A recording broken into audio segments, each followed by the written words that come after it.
foi, espoir, amour, humilité et confiance. Vous serez grand lorsque vous serez humble. La grandeur ne réside pas dans l'orgueil ni dans la vanité, comme beaucoup le croient. Soyez manses et humbles de cœur, c'est le message que je vous ai livré au fil des temps.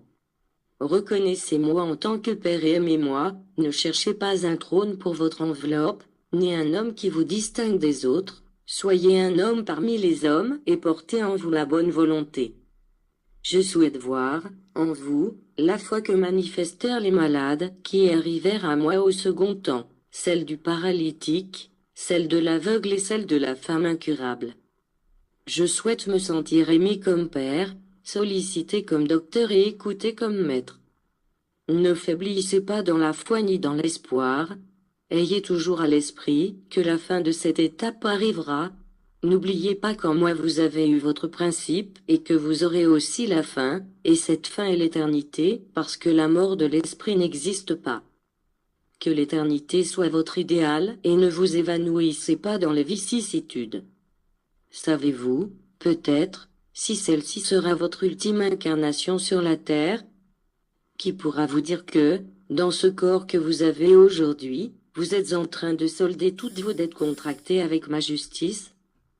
C'est pourquoi je vous dis, profitez du temps, mais ne vous empressez pas.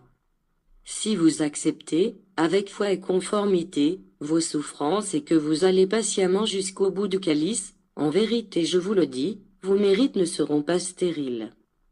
Faites en sorte que l'esprit marche toujours en tête, pour que vous ne cessiez jamais de vous perfectionner. Vivez pour le Père aimant ses enfants qui sont vos frères, et vous atteindrez l'immortalité.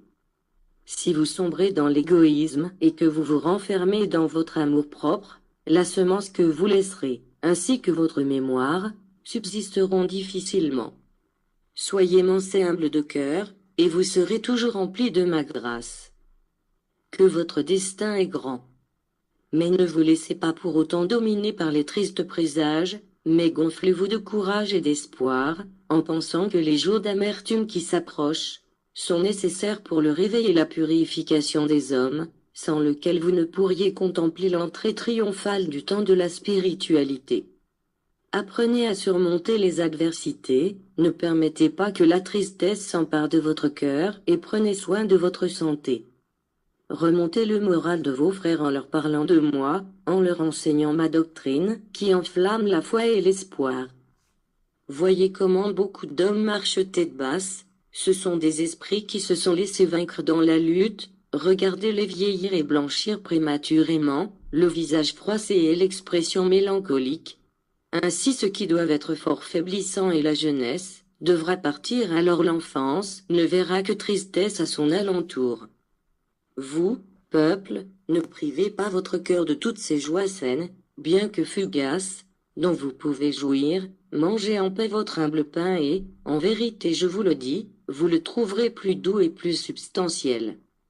Déduisez de mes paroles que ce que je souhaite de vous est la confiance, la foi, l'optimisme, la tranquillité et la force, qu'en dépit de vos travaux et de vos pénalités, il n'y ait pas d'amertume dans votre cœur.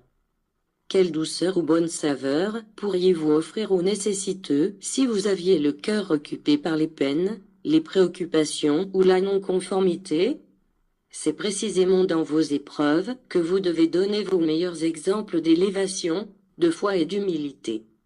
Celui qui parvient à doter sa vie de cette spiritualité, jamais ne cesse de ressentir la paix, même lorsqu'il dort, son sommeil est paisible et réparateur, ce dont profite l'esprit pour se projeter vers l'au-delà où il reçoit ses émanations divines dont il s'alimente et qu'il partage avec le corps.